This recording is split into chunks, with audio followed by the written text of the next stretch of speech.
बिहार में अचानक मंत्रिमंडल विस्तार क्यों? मैं कुमार मंटू। क्यों जेडीयू के कोटे से कोई मंत्री नहीं बना?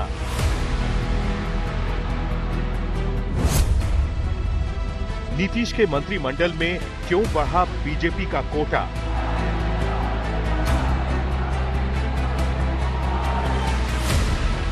बिहार में मंत्रिमंडल विस्तार की इनसाइड स्टोरी।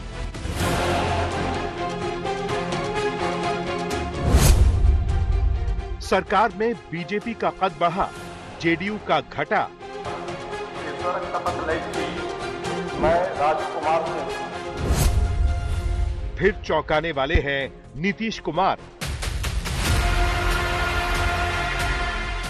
28 जनवरी 2024 को एनडीए में घर वापसी के साथ नीतीश कुमार ने 9वीं बार मुख्यमंत्री पद की शपथ ली।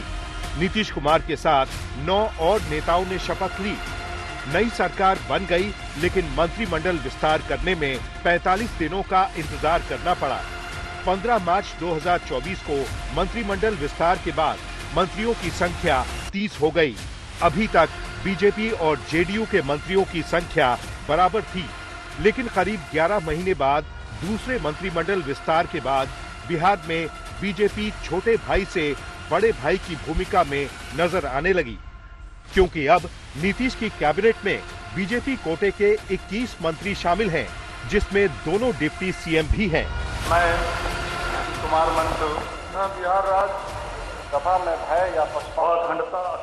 अब सवाल यही है कि बीते 2 दशक से बिहार एनडीए में बड़े भाई की भूमिका निभाने वाले नीतीश कुमार अचानक छोटे भाई कैसे बन गए? आखिर ऐसा क्या हुआ कि नीतीश कैबिनेट का विस्तार हुआ और जेडीयू के खाते में एक भी मंत्री पद नहीं आया? अब मंत्रिमंडल विस्तार को लेकर सियासी गलियारों में कई तरह की चर्चाओं का बाजार गर्म है। सियासी चर्चाओं की वजह है 8 महीने के बाद विधानसभा के चुनाव हैं। चुनाव से 8 महीने पहले नीतीश की कैबिनेट का विस्तार हुआ। बीजेपी ने 7 नए मंत्रियों के जरिए बिहार के जातीय समीकरण को साधने की कोशिश की है।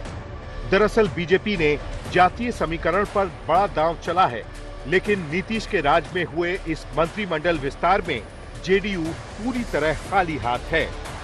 मंत्री बने संजय सरावगी वैश्य समाज से आते हैं। विजय कुमार मंडल केवट समाज का प्रतिनिधित्व करते हैं। कृष्ण कुमार मंटू कुर्मी समाज से आते हैं। मोतीलाल प्रसाद तेली समाज से ताल्लुक रखते हैं। राजू कुमार सिंह राजपूत हैं। जीवेश मिश्रा भूमिहार हैं, तो सुनील कुमार कुशवाहा समाज से आते हैं। बीजेपी की सोशल इंजीनियरिंग देखें तो 7 नए चेहरों में 3 अति पिछड़ा समाज से, 2 पिछड़ा समाज से और 2 सवर्ण समाज से आते हैं।